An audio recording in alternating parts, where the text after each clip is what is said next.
e encontrar esses amigos que a gente já vai identificando com esses olhos tão alegres, como bem disse a nossa querida irmã. É uma alegria imensa mesmo adentrarmos a essa casa, aonde temos Jesus no leme. Pedimos a esta equipe espiritual que dirige os trabalhos de toda a semana, mas nesse especial o dia de hoje, que possamos falar a todos vocês com proveito.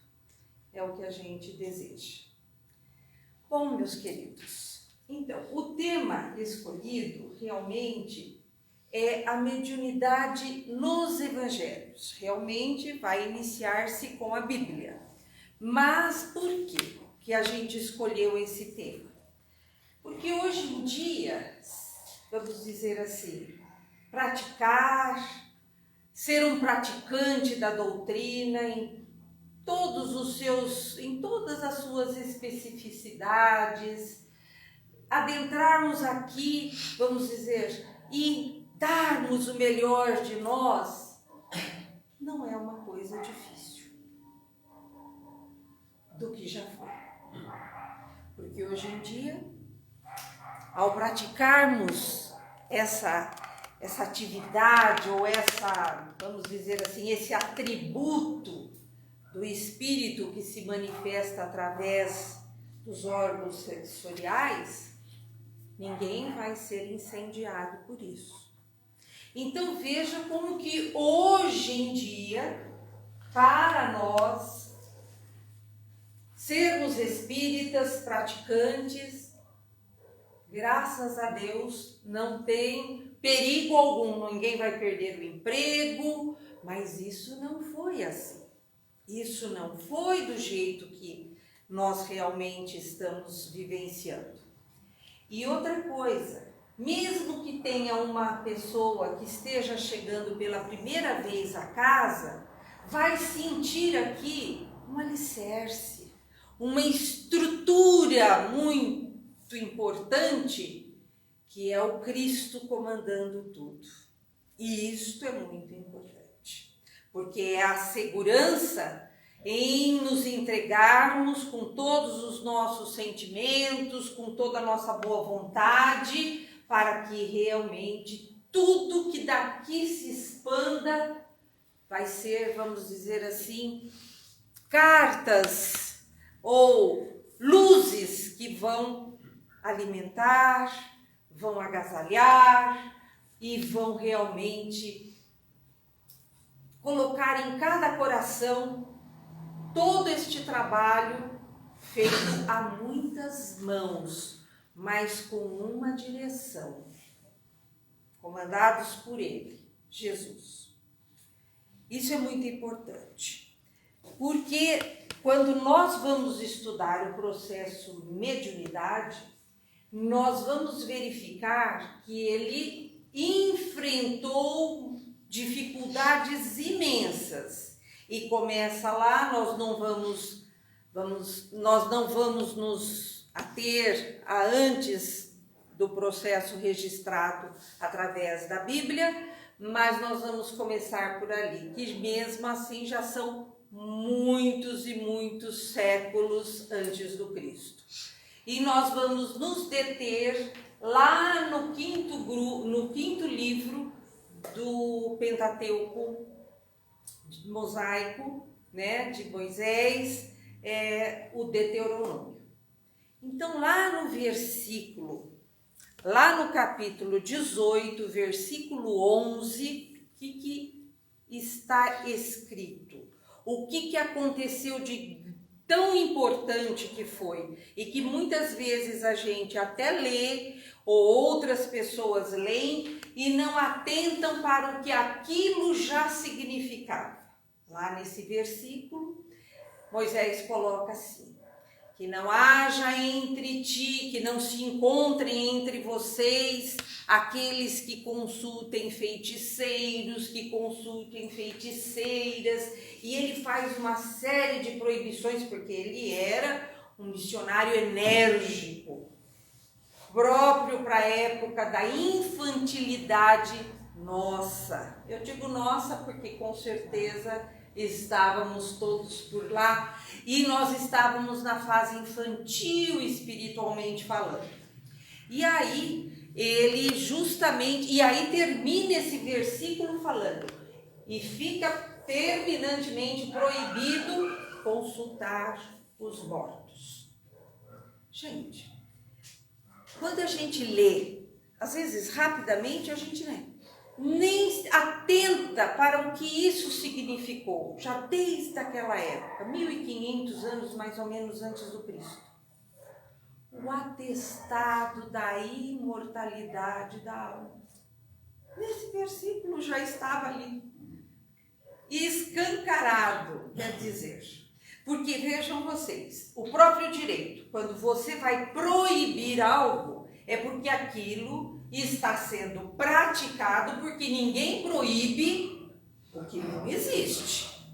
Porque que iriam colocar todas aquelas proibições para algo que não existia? Então era corriqueiro a comunicação com os mortos. Mas isso muitas vezes, até para muitas doutrinas, passa meio desapercebido. E eles já não se apercebem desta grande verdade ali colocada. E, logicamente, voltando nesse direito, quando se proíbe algo que é praticado, que ninguém vai proibir algo que não existe, e praticado aleatoriamente, sem uma direção. Né? A mesma coisa quando a casa tem regras, não pode fumar aqui, ou não. Algumas regras, porque vai se proibir algo que é possível de que aconteça. Muito bem. Então ali estava o atestado da imortalidade da alma. Mas por que Moisés proibiu daquela forma bastante incisiva e ele foi categórico? Porque havia, gente, um intercâmbio nessas comunicações muito pobre, tanto da nossa parte, que éramos infantis, como daqueles que, por sua vez, os infantis atraíam também semelhantes. Então vejam o perigo que estas pessoas incorriam, e nada melhor mesmo que Moisés proibisse.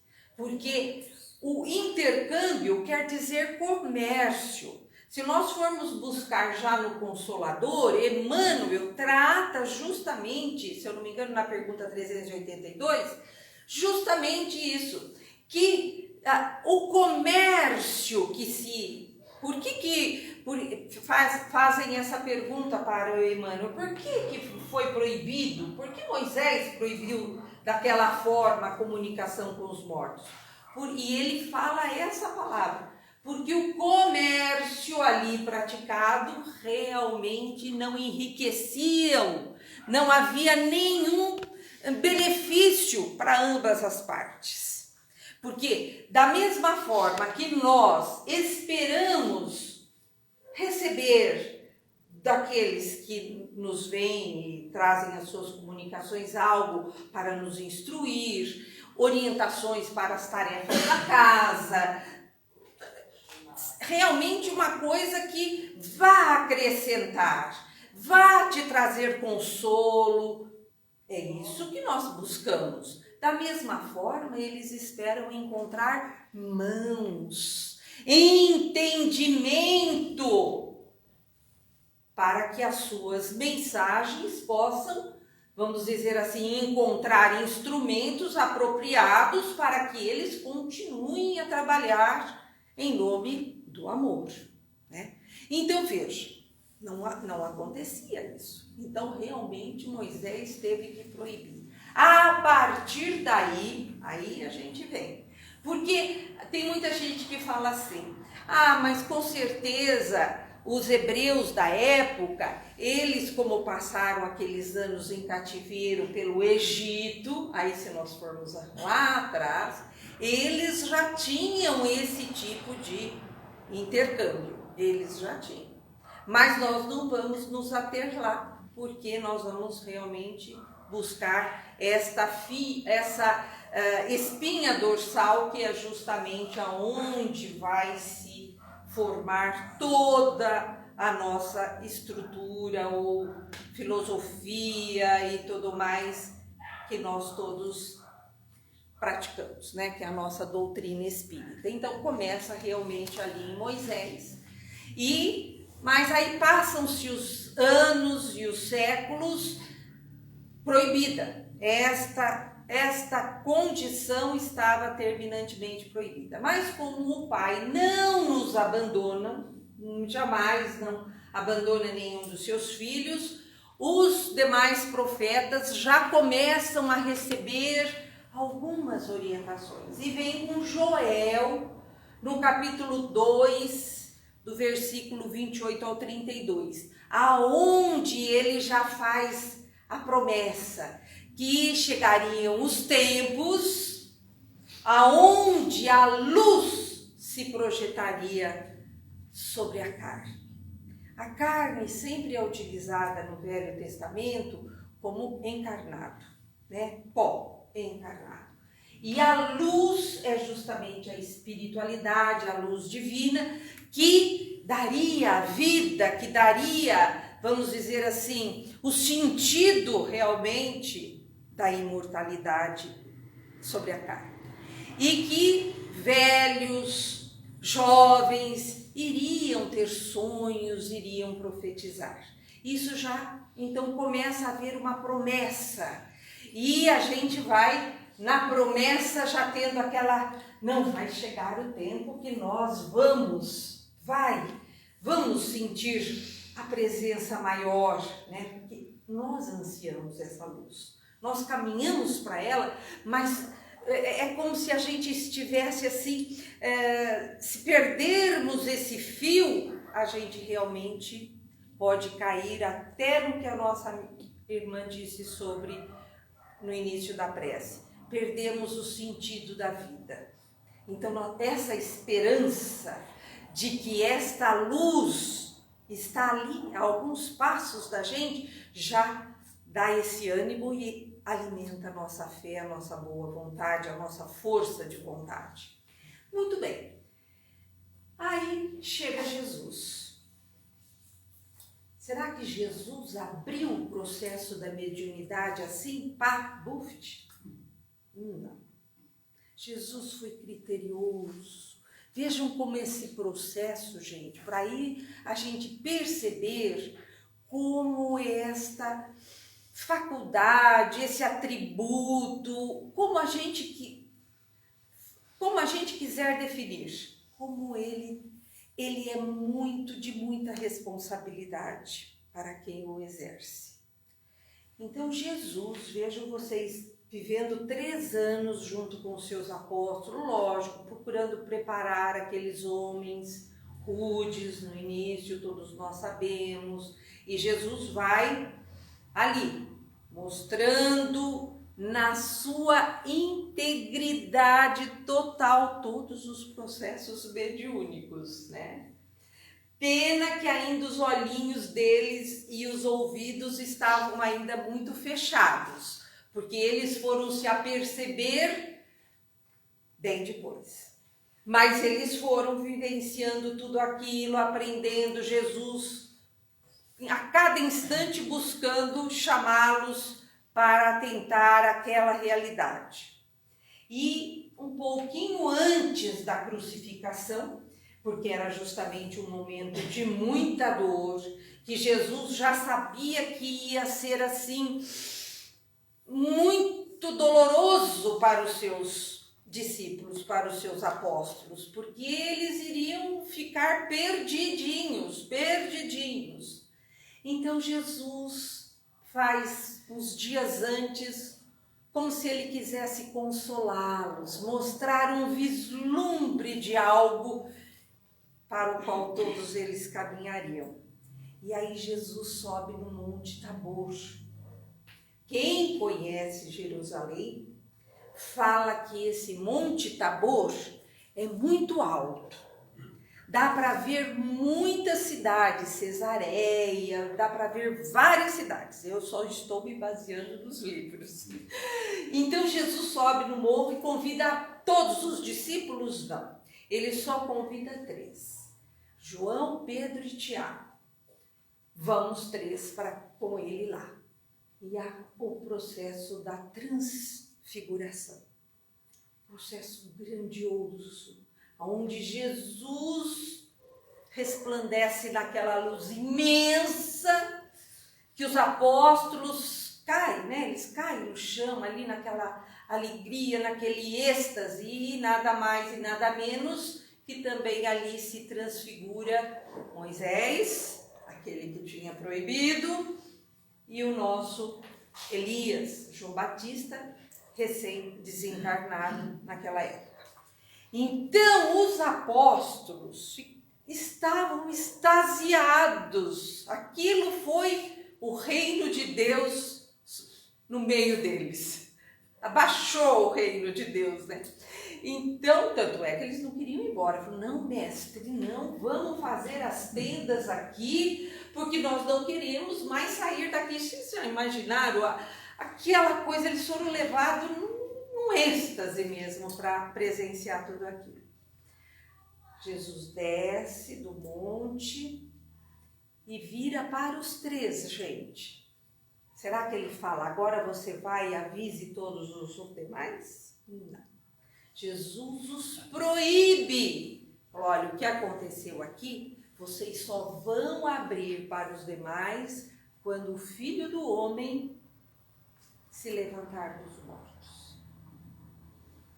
Olha o cuidado com este processo, que muitas vezes a gente vê nos ônibus, nas paradas, em qualquer lugar, uma pessoa tentando até se concentrar para, deixa eu ver o que eu posso te ajudar. Como se isso fosse uma coisa sem um preparo. Olha a responsabilidade.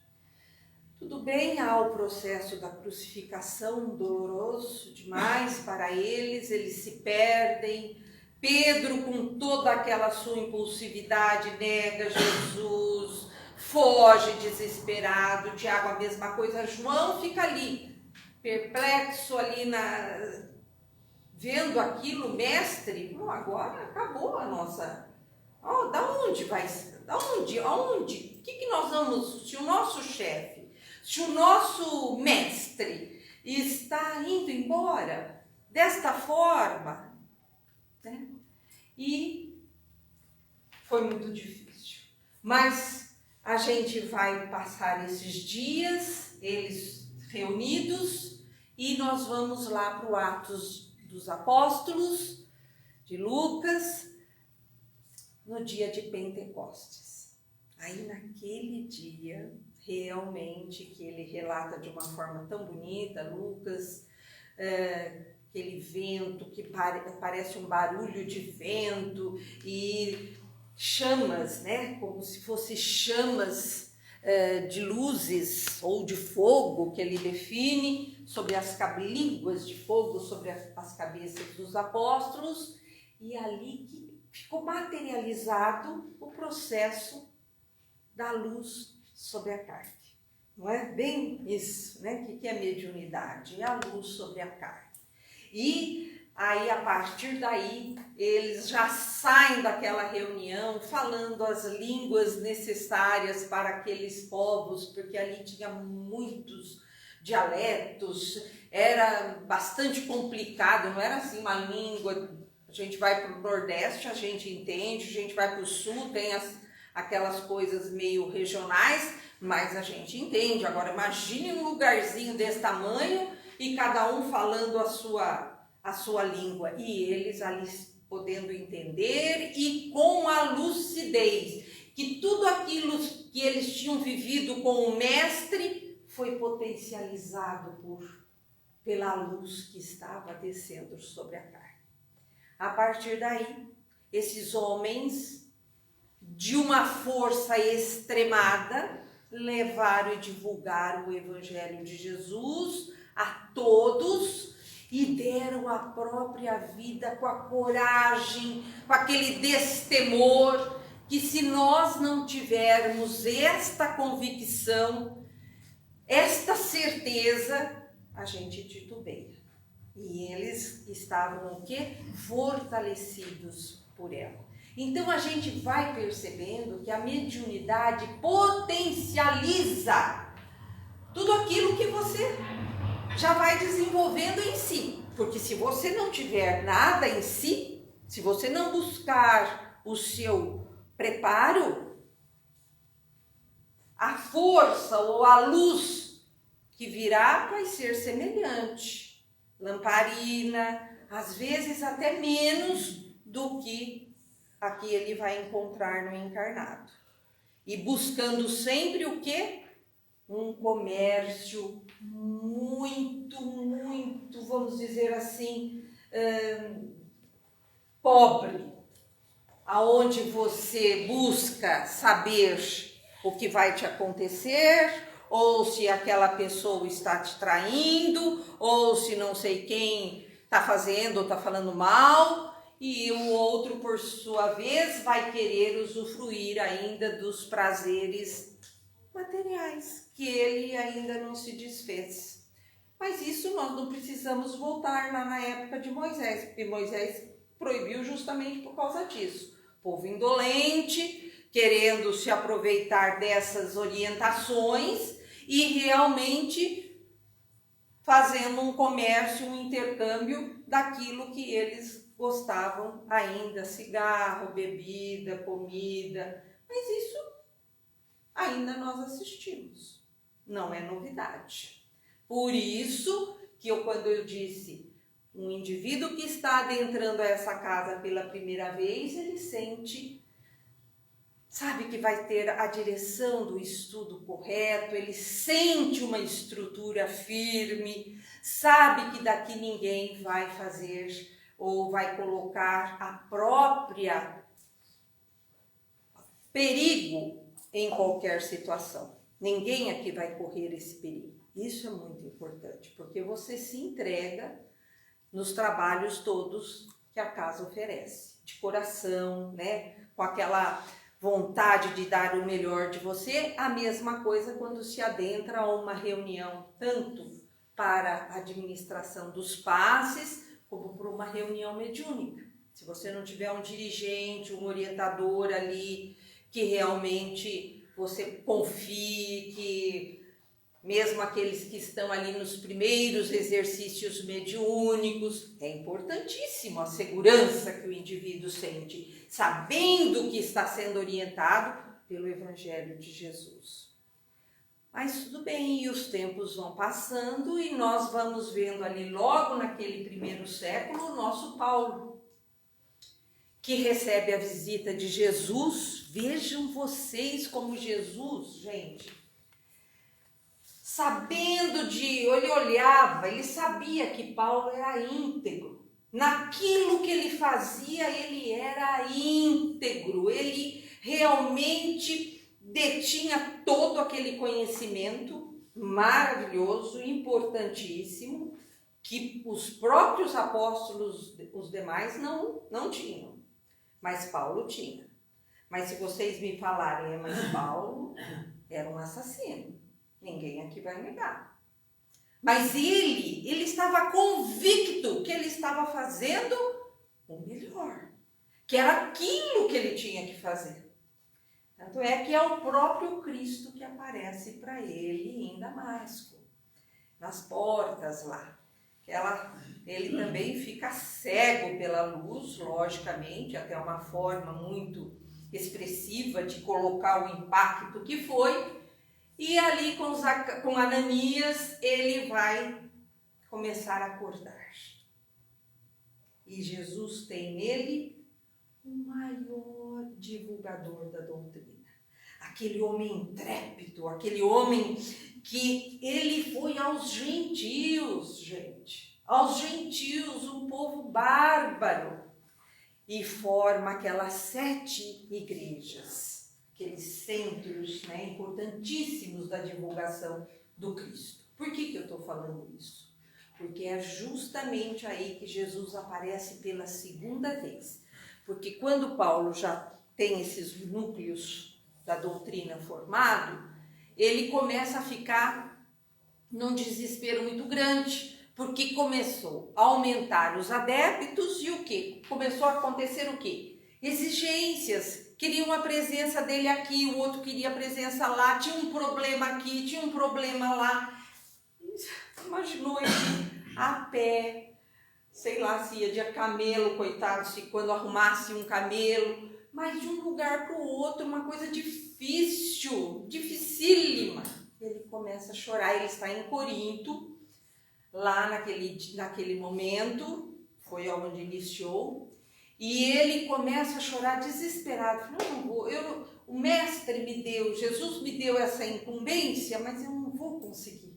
Ele está nesse momento, e em Paulo e Estevão a gente percebe bem isso. Quem já leu, agora a gente já releu tantas vezes, é uma história maravilhosa, e ali ele chora e Jesus aparece pela segunda vez para ele. Paulo, o que acontece? Aí ele explica, fala, né, aquela coisa, que ele está ali naquela comunicação com Jesus, aí Jesus fala assim: Paulo, não se agaste pelas tarefas do dia, usa os poderes do Espírito. Aí Paulo falou: mas como? Ele não entende ali naquele momento. Ele falou assim: a partir de agora, Paulo, Estevão vai estar do teu lado, interpretando os meus ensinamentos. Logicamente era como se fosse um decodificador, para ser na língua, na própria forma de linguagem do povo, ele iria transmitir. Vai transmitir os ensinamentos e você vai escrever. Começa ali um dos primeiros trabalhos de psicografia. Aí quando Paulo ia começar a escrever, ele chamava os colaboradores, porque daí já se escreviam várias cartas e Paulo ditava. E Estevão do lado. Então era verdugo e a vítima, um do lado do outro. A partir de agora, Estevão não te abandonará mais. Imagina, eu acredito que esses dois devem estar sempre, cada vez, né, em outras esferas, logicamente, sempre trabalhando. Porque criou-se ali um elo maravilhoso entre eles. Bom, e aí nós vamos caminhando, passando por processos, mas aí a mediunidade já estava, vamos dizer assim, liberada, já estava, mas só que foi sofrendo toda sorte de percalços que nós sabemos. Teve a Idade Média e ali a nossa doutrina passando por muitas dificuldades, porque não tinha ainda uma estrutura. Nós sabemos que os maiores, vamos dizer assim, e que hoje nós podemos colocá-los como os baluartes da doutrina dos espíritos, nasceram dentro da igreja do catolicismo romano. O nosso John Hus, nós não podemos esquecer grandes, o próprio Francisco de Assis, um pouco antes, depois John Hus. Então, dentro da própria doutrina, que foi o catolicismo romano, que foi uma forma de se manter ali o arcabouço da doutrina do Cristo, de alguma forma eles conseguiram preservar tudo isso. Então, as grandes mentes que, sendo os mensageiros de Jesus, para que a doutrina não se perdesse tanto, porque ali já os interesses, tudo era para angariar fundos, e sempre com aquilo: olha, se você fizer tantas indulgências, você vai ficar livre disto, você vai ficar livre daquilo, e o indivíduo mantendo-se sem nenhum progresso. Ninguém falava assim: olha, você vai ser,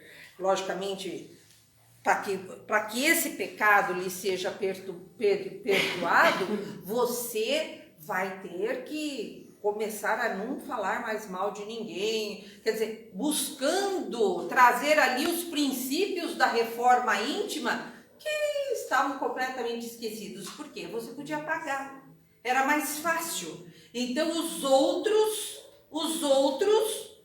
e todos os demais tinham eu já paguei e ainda mostrava o documento, então eu ia para o céu. Agora você não conseguiu pagar, o que você vai fazer? Não é verdade? Então as grandes mentes, os grandes missionários de Jesus foram nascendo por todo esse período de tempo para avivar, para buscar, para balançar as estruturas daquela doutrina vigente, que era o próprio cristianismo, mas que estava sendo muito deturpado pelo interesse ali que se juntaram forças, vamos dizer assim, eu quero dominar e eu tenho a doutrina, então se dominava através da doutrina para angariar os benefícios da matéria, sem jamais se preocupar com os danos que se estava fazendo, porque aquele povo não estava evoluindo. Gente, foi uma noite negra mesmo esse período. E esses missionários de Jesus deram a própria vida. E aí foi até culminar com o progresso que todo o tempo foi sendo trabalhado, né? Logicamente a gente sabe, mas culminando no século XIX, e aí realmente tivemos a ocasião necessária para que o codificador ali encontrasse as condições para codificar a doutrina dos espíritos, realmente trazendo o cristianismo ali com toda a sua pureza, sem aquele interesse, tirando rituais, tirando tudo aquilo que tinha carcomido a doutrina de Jesus. Porque o número de descrentes na época era impressionante, né? Era impressionante.